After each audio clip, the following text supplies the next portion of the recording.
কলকাতায় হোটেল শিখাইনি অগ্নিকাণ্ডে নিহত বাংলাদেশিদের মরদেহ দেশে আসবে আজ। এরই মধ্যে নিহত দুই ভারতীয়ের মরদেহ ময়নাতদন্ত শেষে পরিবারের কাছে হস্তান্তর করা হয়েছে। দর্শক, এ বিষয়ে আরও জানাতে কুষ্টিয়া এবং সাতক্ষীরা থেকে যোগ দিচ্ছেন আমাদের সহকর্মীরা। প্রথমে চলে যাচ্ছে কুষ্টিয়ার সহকর্মী শরীফ বিশ্বাস রয়েছেন সেখানটায়। শরীফ, কয়টা নাগাদ মরদেহগুলো দেশে আসতে পারে, এ ব্যাপারে কি জানতে পেরেছেন? সবশেষ কি খবর আছে? আরিফিন, কুষ্টিয়ার সাংবাদিক দেবাশিস দত্ত সহ তার পরিবারের 4 সদস্যের যে মরদেহ, সেই মরদেহ আজ 11টার সময়, সকাল 11টার সময় কলকাতা থেকে বেনাপোলের উদ্দেশ্যে রওনা হবে বলে আমরা জানতে পেরেছি। এই মুহূর্তে কুষ্টিয়া প্রেস ক্লাবের সাবেক সাধারণ সম্পাদক আনিসুজ্জামান ডাবলু, তিনি সহ একদল সংবাদকর্মী কিন্তু বেনাপোলের উদ্দেশ্যে রওনা হবেন কিছুক্ষণের মধ্যে। আমরা তার কাছ থেকে বিস্তারিত জানতে চাইব, মরদেহ কখন কুষ্টিয়ায় আসতে পারে, সর্বশেষ তথ্য যদি জানান। মরদেহ নগদ নিয়ে এলো হার না মানা হার অফার। সর্বনিম্ন 10,000 টাকা রেমিটেন্স নগদে পাঠালে থাকছে স্বর্ণের হার জেতার সুযোগ।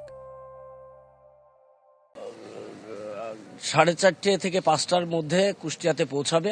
আমরা দেবাশিসের স্বজন এবং সাংবাদিক যারা আছে তাদের মাধ্যমে জানতে পেরেছি 10টার দিকে কলকাতা থেকে রওনা দেবে। সে অনুযায়ী আপনার পেট্রোপোল বন্দরে আসবে, একটা কিছু প্রক্রিয়া আছে, সেগুলো শেষ হলে কুষ্টিয়া আসতে 4টে, 4:30 এরকম বাজবে।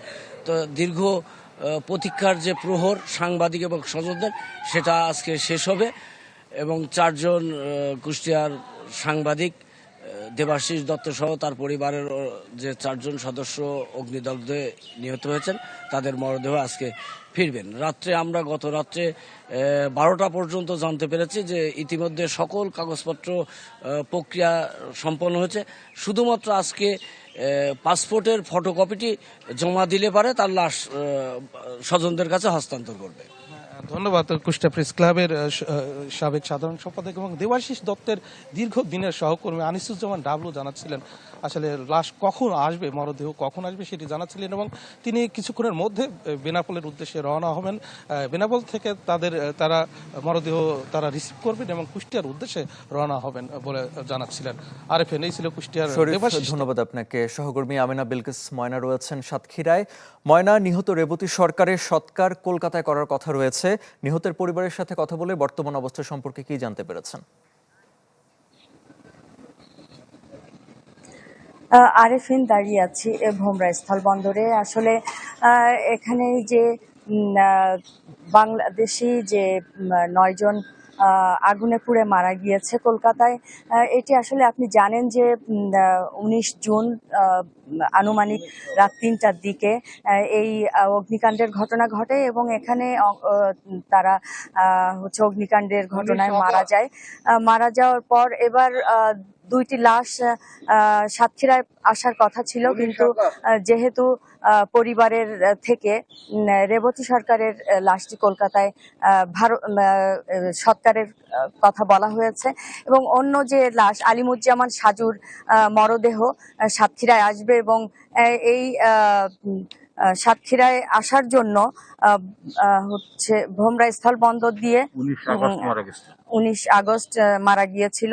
ভোমরা স্থল বন্দর দিয়ে প্রবেশ করবে, এটি প্রক্রিয়া চলছে। ভারতের বাংলাদেশ এমবেসি সবকিছু কার্যক্রম রাতেই শেষ হয়েছিল। আমরা রাতভর অপেক্ষা করছিলাম মরদেহ আসার জন্য, কিন্তু রাতে আসেনি। সব কিছু প্রক্রিয়া সম্পন্ন আছে, শুধু ওখান থেকে মরদেহ বহনকারী যে গাড়ি, সেই গাড়িটি ছাড়লেই অতি দ্রুত চলে আসবে এবং এটি আসার তাদের আত্মীয় স্বজন তারা কিন্তু অপেক্ষা করছে এই মরদেহ গ্রহণ করার জন্য। এই ছিল ভোমরা স্থল বন্দর থেকে সর্বশেষ খবরাখবর। আরেফিন। ময়না, ধন্যবাদ আপনাকে।